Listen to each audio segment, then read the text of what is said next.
네, 이번 시간에는요, 뭐 지배구조라던가 저PBR이라던가 지정학적 리스크 등으로 이 고통을 받고 있는 우리 주식 투자자, 여기에 대한 어떤 이유, 또 배경, 해법에 대해서 좀 오늘 이야기를 나눠보려고 하는데요. 오늘은 강병욱 가천대학교 교수님과 함께합니다. 안녕하세요. 네, 안녕하세요. 제가 여러 가지 이유를 들면서 고통받는 한국 주식 투자자라고 이야기를 했고, 네. 이제 오늘 여기에 대해서 교수님과 이야기를 좀 나눠보려고 하는데, 사실은 이제 이런 어떤 것들을 총망라해서 우리나라를 만성적인 이제 코리아 디스카운트 상태다, 뭐 이렇게 늘 이야기를 하잖아요. 네. 이 어떤 상황이라고 좀 개인적으로 판단을 하고 계세요? 근데 문제는 우리가 과연 디스카운트 돼 있느냐 하는 네. 것을 좀 살펴보는 것이 필요할 것 같은데요. 두 가지 그 자료를 가져왔는데요. 네. 하나는 이제 GDP 대비해서 시가총액 비중이 있어요. 네. 이거 이제 그 워런 버핏이 가장 좋아하는 지표라고 해서 버핏 지수라고 하는데 지금 이제 그 시가총액 대비해서 GDP 대비해서 어느 정도 시가총액을 가지고 있는지를 좀 보면은 네. 우리나라가 지금 현재 그 이머징 평균으로 보더라도 네. 그게 낮은 편은 아닙니다. 사실 대만이 워낙 저기 그 높게 올라와 있는 그런 상황이고 중국 같은 경우에는 GDP 대비해서 57% 수준이거든요. 그리고 이제 그 선진국이죠. 미국이나 일본이나 영국 이걸 가지고 이제 본다면은 확실히 우리가 미국보다는 낮지만 일본, 영국하고 비교해서는 크게 차이가 없는 그런 상황입니다. 그래서 예. GDP 대비 시가총액 그 비중으로 본다면 우리가 확실하게 저평가됐다 이렇게 보기 좀 어려운 그런 상황이 되겠고요. 네. 다만 이제 우리가 많이 보고 있는 지표들이 보면은 뭐 PER이라든지 예. 아니면 이제 PBR이라든지 예. 또 특히 올 1월 달부터 이제 저 PBR, 예. 밸류업에 대한 얘기도 나왔지 않습니까? 네. 그 지표들을 잠깐 좀 보시면요. 네. 우리나라 같은 경우에 이제 그 PER 수준이 14배 수준이고 이게 중국을 제외하고는 가장 낮은 그런 수준이고요. 또 PBR 같은 경우에도 1.04배니까 다른 나라들에 비해서는 확실히 좀 저평가되어 있는. 그래서 우리가 GDP 대비해서는 크게 저평가됐다고 보기 어렵지만 실제로 시장에서 보고 있는 이 밸류 지표들을 가지고 본다면은 저평가되어 있는 것이 맞다. 이렇게 볼 수 있을 것 같습니다. 특히 이 어떤 코리아 디스카운트 이야기 나올 때 우리 기업들이 좀 가치를 인정받으려면 요 지배 구조부터 개편해야 된다. 이런 목소리도 있잖아요. 네. 여기에 대해서는 어떻게 생각하세요? 근데 문제는 이제 지배구조라고 하는 것이 굉장히 좀 모호한 단어예요. 그래서 이제 지배구조라고 하는 것을 이제 정의를 하고 먼저 갈 필요가 있을 것 같은데 네. 기업들이 이제 많은 의사결정을 합니다. 근데 그 의사결정의 기본적 목표가 뭐냐면 주주들의 부를 극대화시켜주는 방향으로 의사결정을 하는 것이 바로 이제 지배구조의 정확한 정의예요. 근데 문제는 이제 우리나라의 지배구조라고 하는 것이 과연 주주들의 이익을 가장 최우선으로 하느냐. 그렇지 않으면 대주주라든지 또 경영진이라든지 이런 사람들의 이익을 위해서 주주들의 이익을 해치는 것은 아닌지 여기에 대한 이제 고민들을 해봐야 되는 그런 문제들이 있는 것이고요. 근데 이제 우리가 가지고 있는 문제는 뭐냐면 우리가 이제 최근에 ESG 경영이라고 하잖아요. 네. 뭐 환경이라든지 사회관계라든지 지배구조라든지 이런 얘기를 하는데 환경 같은 경우에는 명확하게 지표를 만들 수 있어요. 예를 들면 탄소 배출권이라든지 이런 걸 가지고 할 수 있는데 네. 지배구조 같은 경우에는 명확하게 계량화할 수 있는 지표들을 만들기 굉장히 어려운 그런 상황으로 이제 봐야 되는 거죠. 그래서 지금 이제 많이 사용하고 있는 것이 이사회 구성을 가지고 이제 많이 봅니다. 뭐 이사회라고 하면 이제 내부 이사도 있겠지만은 사회 이사들도 있잖아요. 네. 그 사회 이사 비중이 얼마나 되느냐에 따라서 이제 그 지배 구조를 판단하고 하는데 그것도 좀 문제가 있는 것이 뭐냐면 사회 이사들도 돈을 받거든요. 그렇죠. 연봉을 받는데 예. 누가 주로 사회 이사로 참여하냐면 오너하고 가까운 사람들. 그 항상 늘 문제잖아요. 경영진이랑 가까운 사람들. 예.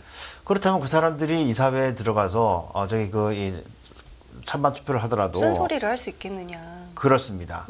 그래서 단순히 그걸 가지고 이제 보는 것은 굉장히 어렵다 이런 생각이 들고요. 예.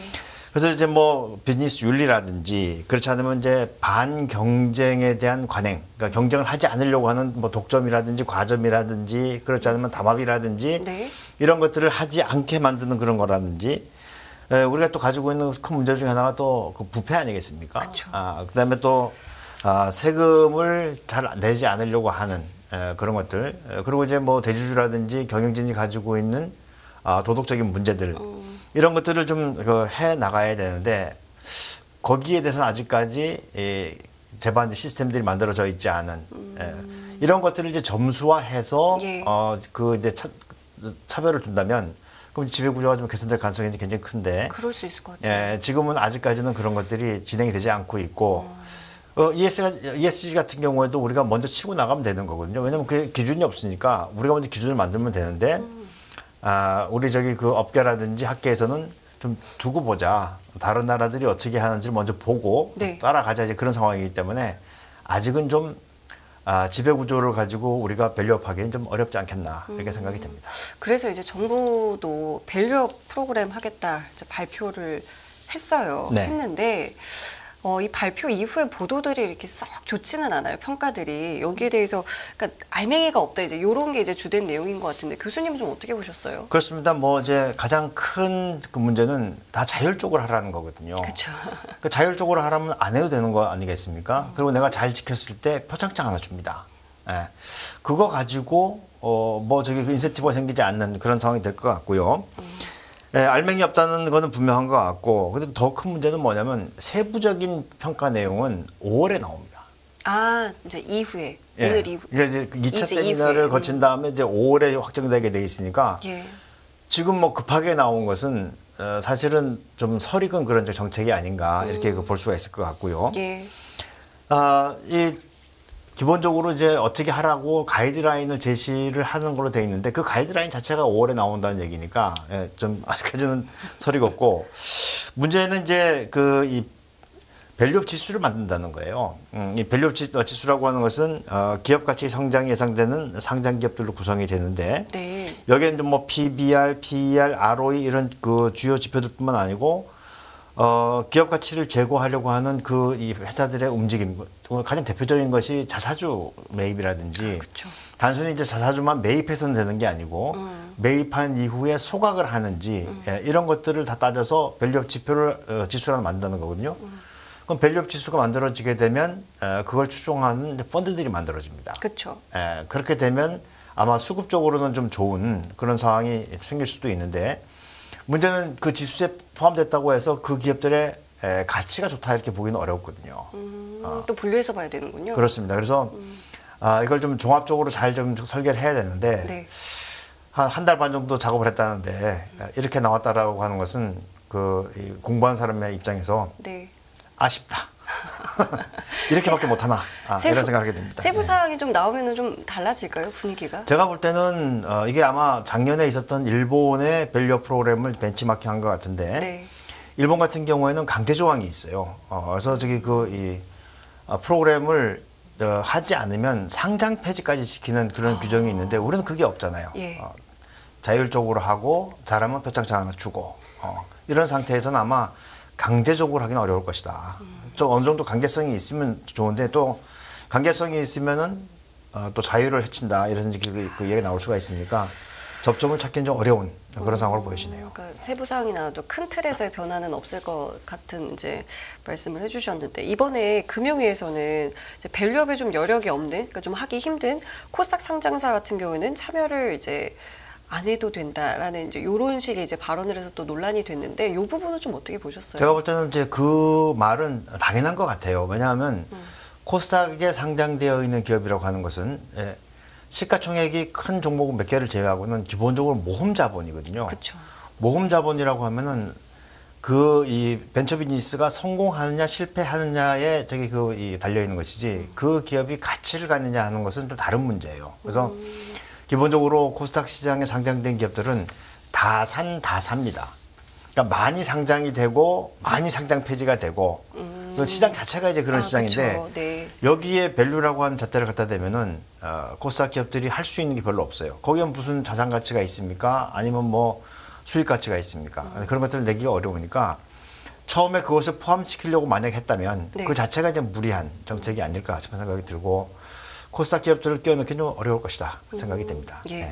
이 투자자 입장에서는 사실 거의 지난 한 달 정도 이 저 PBR 거의 열풍이 불었잖아요. 네. 근데 이제 막상 뚜껑을 열어봤더니 이제 저희가 이야기한 것처럼 하면서 이게 사실은 이제 뭐 급락한 이제 주식들 종목들도 막 나왔단 말이에요. 그 이후에 그러니까 이제 투자자 입장에서는 이 투자라는 게 참 어렵다 이런 생각을 하신 분들도 많으실 것 같아서 네.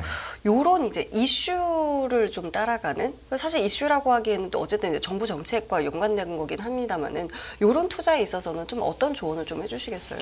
최근에 나온 분석을 보니까 그 한 달 정도 사이에 네. 개인 투자자들이 많이 매수했던 저PBR 종목들 중에서 상승한 종목이 거의 한두 개밖에 안 되는 그런 상황이라고 해요. 그러니까 네. 그런 이제 이슈 플레이를 통해서 매매하는 것은 굉장히 좀 어렵다 이렇게 봐야 될 것 같은데 기왕에 이제 이야기가 나왔으니까 우리가 이제 밸류 지표로 본다면은 뭐 PER도 있고 PBR도 있고 그런데 최근에 이제 그 이슈가 되고 있는 것이 PBR 아니겠습니까? 이 PBR이라고 하는 것을 좀 분해를 해보면 PBR은 한 4가지 정도의 요인의 영향을 받아요. 그러니까 PBR이 낮아지는 것은 낮아지는 그 이 원인이 있는데 네. 첫 번째는 뭐냐면 이제 배당 성향입니다. 배당 성향이라고 하는 것은 단기 순이익 중에서 배당을 얼마나 주느냐 하는 건데요. 이 배당 성향이 낮아지면, 그러니까 배당을 잘 안 주면 사람들이 나 배당 받으러 투자를 들어갔는데 배당 안 주네 하니까 주식을 팔 거 아닙니까? 네. 주가가 내려와서 그래서 이제 저PBR이 되는 경우가 있고 두 번째는 이제 위험이에요. 위험이 높아지면은 어떤 기업이 부도가 난다고 그러면 어떻게 합니까? 빨리 팔아야 될 거 아닙니까? 위험이 높아지면 주식을 팔아서 그 주가가 떨어지니까 저PBR이 되는 거고 이익의 성장률이 떨어져도 사람들이 기대를 안 할 거 아닙니까? 그쵸. 그러니까 이제 주식을 팔아서 PBR이 내려오는 것이죠. 네. 그다음에 또 하나는 ROE예요. ROE가 이제 자기 자본 이익률인데 이 주주 자본에 대해서 어느 정도 수익을 내느냐 하는 거거든요. 이게 낮아지면 그러면 사람들이 돈도 못 버는 기업이 하면서 이제 주식을 팔아버린단 말이에요. 그러니까 이게 전체적으로 PBR 지표를 봐야 되는 것이지 그렇지 않고 그냥 PBR 지표 하나만 가지고 본다면은 그건 정말 초등학생한테 대학생들이 하는 뜀박질을 시키는 것과 같은 그런 상황이 된다는 거죠. 그래서 그렇다면 이제 우리가 왜 이렇게 그 저PBR 상태가 됐는지를 이제 지표를 하나 가져왔어요. 우리가 이제 10년 평균에 평균을 내는 것이 중요하니까 네. 10년 평균의 ROE하고 배당 성향을 제가 이제 계산을 해서 가져왔는데요. 지표를 가지고 보시면은 네. 우리나라, 대만, 중국, 그리고 일본, 미국, 영국 중에서 우리나라가 이 ROE도 그렇고 배당 성향도 그렇고 가장 낮은 그렇네요. 그런 상황이라는 거거든요. 네. 결국은 뭐냐면 주주 자본에 대해서 제대로 수익도 못 내고 있고 그리고 돈을 벌어도 배당을 주지 않는 이 상황이 바로 우리가 이제 저PBR을 만들어 놓은 그런 상황이라는 겁니다. 그러니까 이게 이제 그러면 한 번에 다 개선이 될 수 있느냐? 지금까지 안 했던 것이 한 번에 개선될 수 있는 부분은 아닌 것 같고 네. 사실 밸류 프로그램에서 이런 부분들을 좀 끌어올릴 수 있는 그런 강제성 이런 것들이 좀 있었으면 훨씬 더 각광을 받지 않았을까 싶은 생각이 들고요. 그래서 이제 결론적으로 보면은 단기적으로 이런 이슈가 나왔을 때 네. 단순히 저PBR 종목을 따라서 하는 것이 아니고 ROE가 높다든지 아니면 배당 성향이 높다든지 그렇지 않으면 위험을 좀 낮출 수 있는 그런 기업들을 투자해서 장기적으로 가져가는 것이 훨씬 더 높은 수익을 가져올 것이다 이렇게 볼 수 있을 것 같습니다. 늘 그렇지만 이제 투자는 참 입체적으로 고려를 해야 그렇습니다. 된다라는 생각을 말씀을 들으니까 생각이 드는데 그럼 투자 이야기 나왔으니까 요것도 좀 여쭤볼게요. 그 최근 이제 5년 동안 상장 폐지된 기업 한 175개 회사 가운데 4분의 1 정도가 결산을 이유로 상장 폐지가 됐다라고 하는데 이게 그러면은 이제 결산 시즌에 이제 투자라는 게 뭐 아무 때나 이제 하는 거니까 이제 뭐 결산 시즌 때 이제 투자를 하게 되면 특히 좀 더 고려를 해야 된다. 요렇게 봐야 되겠습니까? 네, 이제 결산 때가 되면은 이제 감사 보고서가 나오게 되거든요. 예. 네, 감사 보고서에는 감사 의견이 꼭 붙게 돼 있습니다. 그러니까 네. 회사에서 결산 처리를 다 해가지고 이걸 이제 공인회계사들한테 보내는 거예요. 그 외부 감사인인데 그럼 이제 그 공인회계사들이 재무제표를 보고 이제 감상문을 내줍니다. 네. 그게 바로 이제 감사 보고서예요. 근데 그때 감사 의견을 내게 되는데 이거는 이제 적자냐 흑자냐의 문제가 아닙니다. 우리 좀 혼란을 가질 수가 있는데 적자 나온 기업들은 비적정이고 흑자 나온 기업들은 적정이냐 그게 아니거든요. 그런데 감사 의견은 4가지가 있어요. 하나는 적정 의견, 한정 의견, 그다음에 부적정 의견, 의견 거절 이렇게 4가지가 있는데 요거는 어떻게 이 감사 의견을 주냐면은 기업 회계 기준에 의해서, 그 회계 처리 기준에 의해서 정확하게 처리가 되어 있느냐 아니냐를 가지고 보는 거예요. 아, 그러니까 이거는 예. 회계 자료의 신뢰성을 가질 수 있느냐 가지지 못하느냐를 따지는 그런 의견이라는 겁니다. 네네. 그러니까 적자가 났으면 적자가 난 대로 회계 처리하면은 적정이 나오는 거예요. 그렇네요. 근데 적자를 갖다가 흑자로 바꾼다든지 뭐 이렇게 하다 보면은 이제 그 부적정이 나오기도 하고 이제 그러는 거거든요. 근데 이제 일반적으로 보면은 적정 의견과 한정 의견까지는 괜찮습니다. 근데 문제는 한정 의견 중에서도 감사 범위를 제한하는 경우, 그러니까 이 장부를 다 안 보여주는 거죠. 그런 경우에는 이제 상장 폐지 기준에 들어가는 거예요. 그렇군요. 근데 더 큰 문제는 뭐냐면 이렇게 감사 의견은 결산이 끝난 다음에 나온다는 겁니다. 그러니까 우리가 선제적으로 알기가 굉장히 어려운 그런 상황이라는 거거든요. 예.